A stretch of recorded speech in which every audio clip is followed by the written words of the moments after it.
seja, o conhecimento não é produzido na relação direta com a natureza, ele é produzido na transformação daquele natural em algo analisável, né? E é um pouco isso que a gente estuda nos estudos sociais da ciência. Como que esse natural é transformado em algo analisável. Uma das maneiras é você processar o solo em cores, né? Outra é isso que eu estou observando, você transformar tecidos vivos, né? Eles usavam cachorro, usavam potes de gel, enfim, transformar isso em imagens digitais, em objetos digitais. E aí você não trabalha com o cachorro vivo, com a próstata humana viva, você trabalha com esses objetos em 3D. Só que, por conta da objetividade que está contida ali, porque foi produzida por meios automatizados e tal, o cientista tem a percepção de que está trabalhando com o natural diretamente. Muito mais do que o geólogo pensava, né, quando está trabalhando com o quadrinho de cores. Eu acho que isso é uma das novidades das tecnologias digitais, é que a gente tem uma ilusão de transparência e de materialidade muito maior do que com qualquer outra tecnologia, né? Quando o cinema apareceu, se pensava que era um retrato da natureza, era foto, era o mais próximo do real que a gente tinha alcançado. Com o computador, a gente abandona um pouco a fotografia e pensa que o digital é esse âmbito eles têm a ilusão de que vão reproduzir a realidade no computador, né? E isso é um discurso que circula também. Só que não é só um discurso, é uma prática. Você produz conhecimento a partir desses objetos digitais, você constrói realidades, enfim. É uma prática de tornar aquilo em algo empírico, de trabalhar com aquilo, com aquele modelo digital, como se fosse algo empírico, como se fosse algo que não representasse a natureza, mas fosse quase algo da natureza. E essa ideia, como antropólogo, né, eu não posso esquecer que a imagem, né, ela não é só imagem, ela circula, ela faz parte de práticas, o sentido que a imagem adquire é adquirido na prática e você precisa entender as práticas de produção daquelas imagens, as práticas de circulação, como que aquela imagem se torna algo significativo, enfim. Finalmente o campo, né? A etnografia durou de novembro de 2006 a março de 2008, então eu analisei mais de 30 reuniões, eu não filmei todos porque eles não deixavam que eu filmasse todas as reuniões, né? Filmei umas 10 reuniões que eu achei mais representativas do conjunto, entrevistei todo mundo, fiz também um workshop. Então o projeto, eles estão tentando modelar a transferência de calor no tecido da próstata, né? Então como funciona a transferência de calor? E usavam um supercomputador que eles tinham disponível lá na universidade. Então pegavam dados de animais, dados de ressonância magnética, processavam para tentar criar um novo tipo de cirurgia automatizada, né? Que também é uma outra discussão, de que a medicina está cada vez mais se automatizando e no futuro eles querem poder prever o que vai acontecer na cirurgia antes que ela aconteça, né? Então eles querem poder tratar o tumor na próstata com um laser, poder irradiar um laser, inserir uma fibra ótica na próstata e queimar o tumor por dentro. Ou seja, hoje em dia o que a gente faz? Se a pessoa tem câncer de próstata, você retira a próstata, aí o homem fica impotente, tem uma série de sequelas. Então para eliminar isso você tenta eliminar o tumor de uma forma menos invasiva. Então eles querem poder fazer isso, mas sabendo o que vai acontecer antes de poder modelar. Por isso que é 4D, porque você tenta prever o percurso da cirurgia, o resultado da cirurgia antes que ela aconteça. Pode passar. Aqui é uma imagem que eles produziram no contexto do projeto para tentar explicar o que é o projeto, né? Então ali você tem um paciente entrando na máquina de ressonância. Isso é o que vai ser a cirurgia, se um dia eles alcançarem o resultado, né? Você produz os dados de ressonância. Esses dados servem para você produzir essa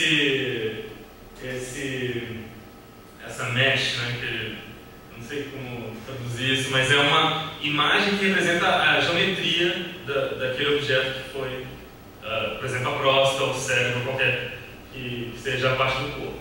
Essa geometria é acoplada com os dados da previsão por via das computações lá do modelo que eles produziram utilizando um supercomputador. Então, você consegue acoplar no interior daquele objeto, né, da geometria daquele objeto, você consegue visualizar o comportamento do calor exatamente no ponto onde estaria inserido a fibra ótica.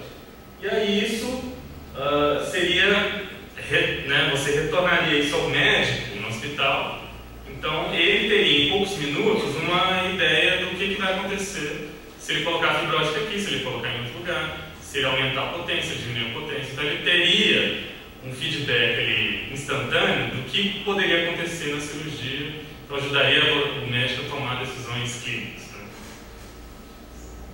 E aqui eu trouxe 3 animações que eles produziram. O interessante dessas animações, além da gente entender o tipo de dados com os quais eles trabalham, é perceber também o impacto que tem essas imagens em 3D, né, esses objetos digitais. Quer dizer, é muito difícil para nós também, pesquisadores, recuar dessa percepção de que a gente está vendo algo material, que a gente está vendo uma imagem que representa o cérebro. Aqui é uma cabeça de cachorro, né? São diversas imagens feitas da cabeça do cachorro. Então, é difícil para a gente, enquanto pesquisador, não ficar maravilhado com o que a gente está vendo. Olha, eles conseguem reproduzir a cabeça do cachorro no computador. Né? É isso que a gente tem que colocar em questão. Né? O que significa pensar isso? O que significa comprar isso? E como pesquisador, a gente tem que recuar disso e pensar, bom, como é construído essa percepção, ou o que significa isso? Né? Pode ir. Então, aqui são as imagens de ressonância. Você clicou, né? Não, volta. Clica com mão. Então, aqui a gente vê os dados da geometria da cabeça do cachorro. Né? Então você tem uma ideia do espaço, né? De onde cada estrutura é localizada. É uma geometria pouco detalhada, né? Porque quanto mais detalhe, mais poder de processamento você precisa. Pode passar para o outro.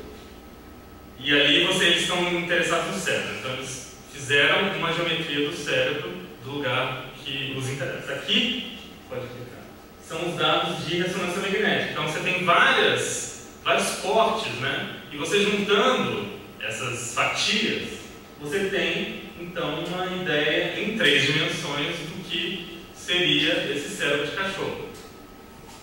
E aí você coloca, junto com aquela geometria que você já tinha, você coloca esses dados da ressonância. Né? E ali a gente está vendo a mudança de cor ali, seria o modelo do comportamento do calor. Então a gente estaria ali visualizando o aquecimento, né? Se a gente for pensar que a fibra ótica foi inserida naquele ponto, o computador conseguiria tornar visível esse aquecimento ali naquele ponto do cérebro do cachorro.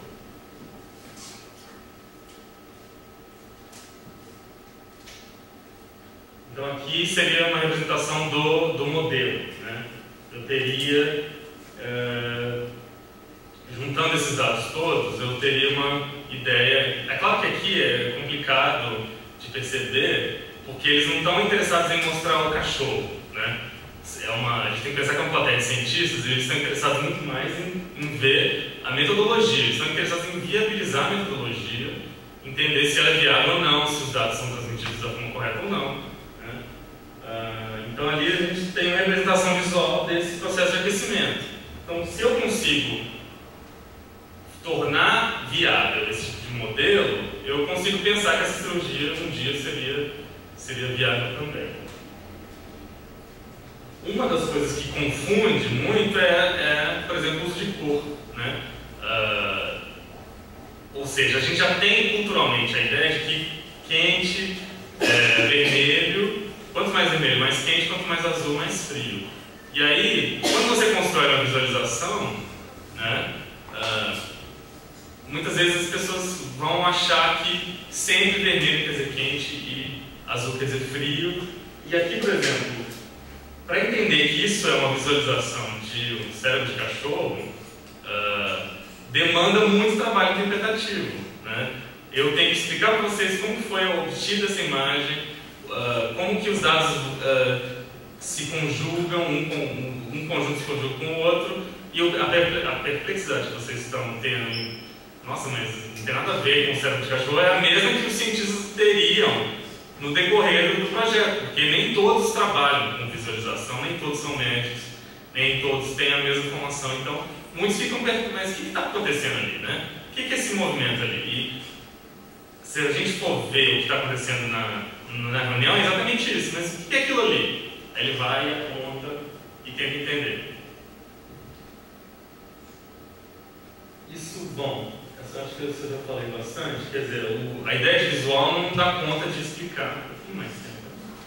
Se meia hora que você quiser, tá. 20 minutos. Tá.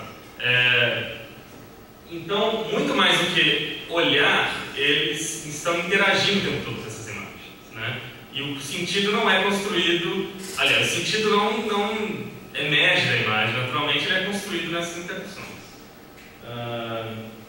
Essas interações incluem, por exemplo, gestos. Você vai o tempo todo apontar para a tela, quer dizer, tem sentido que a imagem não dá conta de abarcar todos os sentidos que são necessários para decifrar aquela imagem. Então, muitos sentidos são construídos também com o corpo. Então, eles usam gestos para apontar, olha, a fibra foi inserida aqui, ou, a rotação ocorre dessa forma. Então, com esse movimento da mão, eu adiciono significado, adiciono informação que não está contida na imagem. Então, dizer que a imagem só simplifica é esquecer que eu preciso fazer um gesto de apontar, de fazer não sei o que com a mão, senão a pessoa não entende o que está acontecendo ali,